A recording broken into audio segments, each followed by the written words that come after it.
Kemudian yang ketiga adalah loving kindness. Nah, kita masuk di prinsip yang ketiga.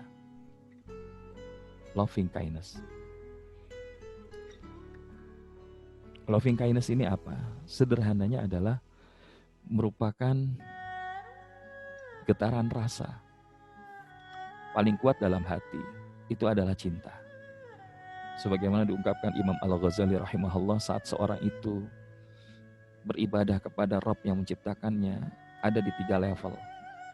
Yang pertama motif hamba, budak takut dengan siksanya.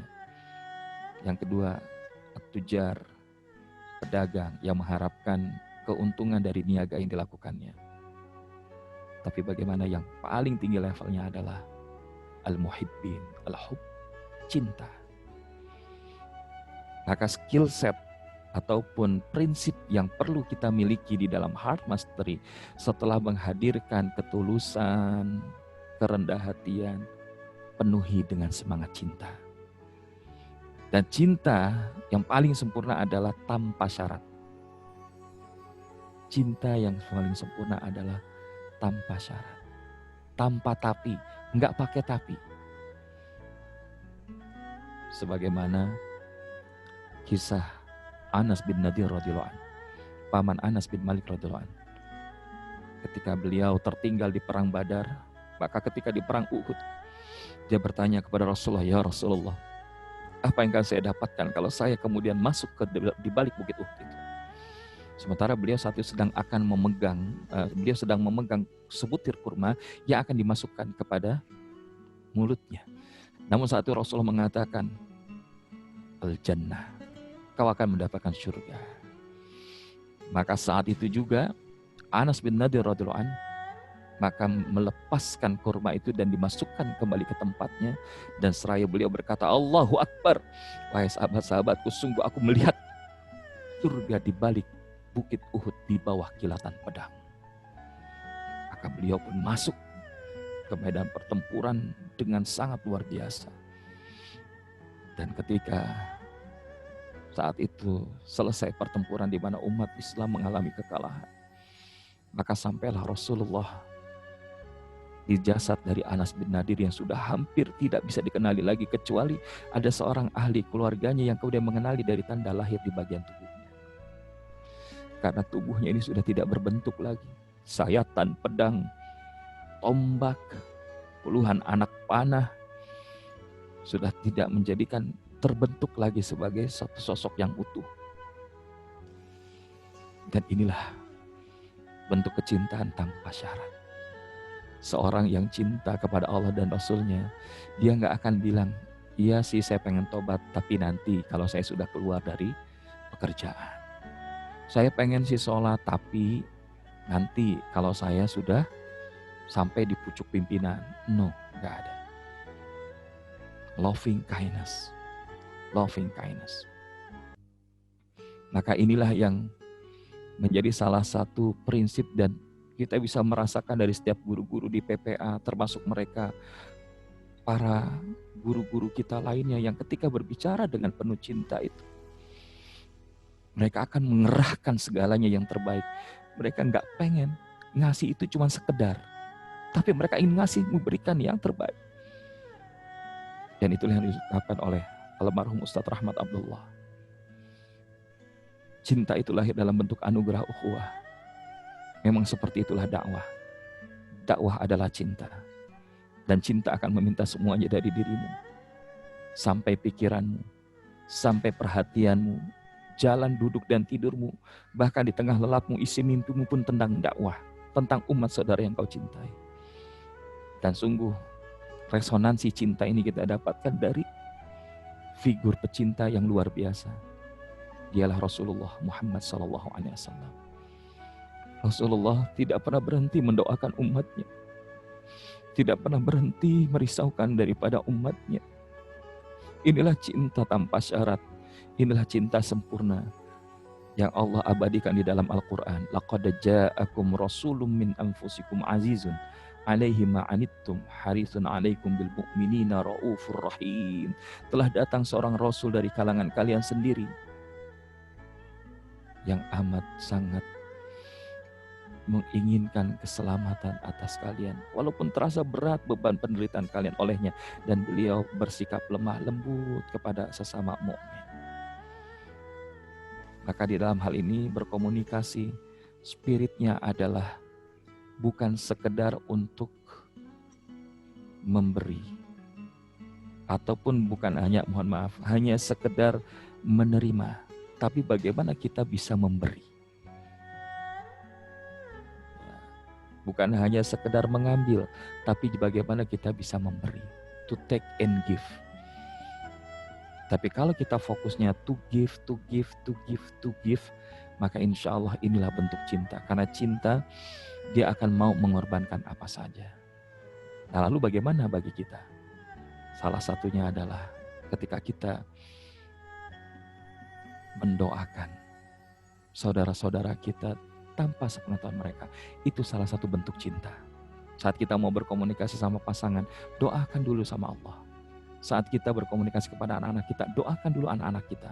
Saat berkomunikasi dengan atasan, dengan mahasiswa, dengan pasien, dengan tim, doakan mereka. Termasuk juga doakan guru-guru kita. Dan inilah yang insya Allah bisa kita nikmati di dalam majelis-majelis ilmu dimanapun berada. Karena di majelis ilmu itulah kita mempelajari bagaimana loving kindness itu hadir. Seperti yang disampaikan oleh Ustadz Adi berikut ini. Mudah-mudahan bisa kita ikuti bersama.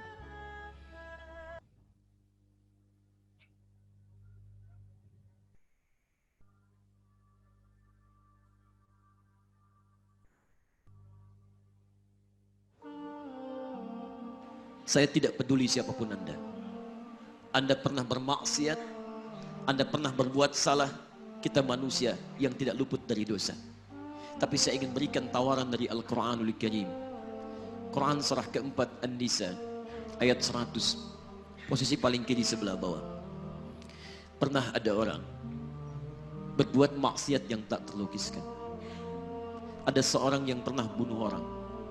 Bunuhnya bukan 1, 2, 100 orang. Tak terlukiskan bilangannya. Kriminalitas tidak perlu diukur karena Anda akan lelah menghitungnya. Ketika Allah berkenan memberikan hidayah kepadanya, Masya Allah. Dan hidayah selalu terbuka pada siapapun sepanjang ia mau mengambilnya sebelum nyawa sampai di kerongkongannya. Tiba-tiba datang ia pada seorang alim dan berkata, saya ingin berubah. Alim ini kemudian menyampaikan pada orang dimaksud, Anda bukan berarti tidak bisa menjadi orang baik. Hanya Anda tinggal di lingkungan yang tidak mendukung Anda jadi baik. Keluarlah dulu dari tempat itu. Pergilah ke majlis ilmu si fulan, tempatnya ada di sana. Datang ke sana, belajarlah, dan Allah akan bimbing Anda berubah dari keburukan menjadi orang yang terbaik. Didengarlah nasihat alim ini.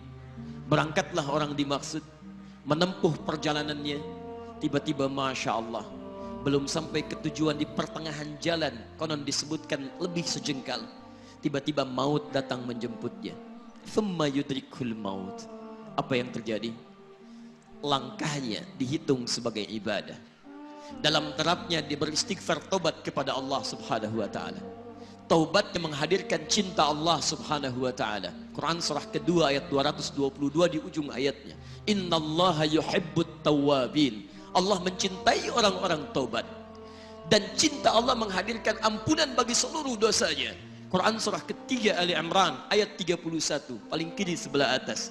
Qul in kuntum tuhibbunallaha fattabi'uni yuhibbukumullah. Allah cintai orang yang mau taat pada Rasulnya. Lihat, ketika Allah mencintai seorang hamba, wa yaghfir lakum dzunubakum, Allah ampuni seluruh dosa-dosanya. Derap langkahnya menghadirkan istighfar, taubatnya menghadirkan cinta Allah menghadirkan seluruh ampunan bagi dosa-dosa yang ia miliki.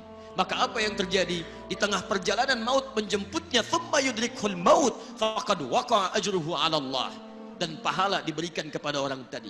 Di jalan, maaf, maut datang, taubat diterima, dosa diampuni, dan amalan didapati dengan derap langkahnya. Maka apa yang terjadi? Thumma yudrikhul maut faqad waqa'a ajruhu 'ala Allah. Pahalanya dituliskan oleh Allah, dakhalal jannah, kata Nabi, masuk surga orang ini.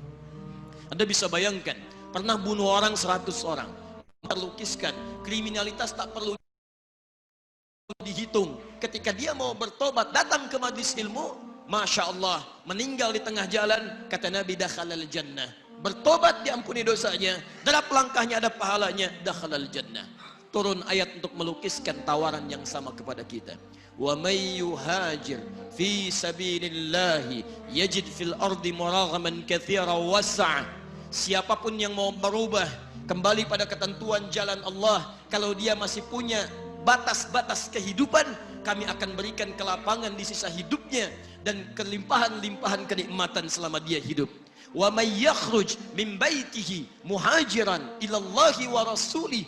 Namun bila ada di antara mereka baru ingin berhijrah, ingin berubah jadi lebih baik dalam pandangan Allah dan Rasulnya, tiba-tiba thumma yudrikul maut, baru keluar dari tempat dia tinggal, belum sampai ke tempat dia belajar, datang maut menjemputnya, faqad waqa'a ajruhu 'ala Allah. Kami terima semua amalnya, kami ampuni dosa-dosanya, dan kami tuliskan namanya di dalam surga. Bila 100 orang saja yang pernah dibunuh oleh orang ini, pernah bunuh 100 orang, mabuk tak terlukiskan, kriminalitas tak terhitung, mau berangkat ke majlis ilmu, tak sampai ke majlisnya, meninggal dia, bisa masuk surga. Masa Anda yang tidak pernah bunuh orang?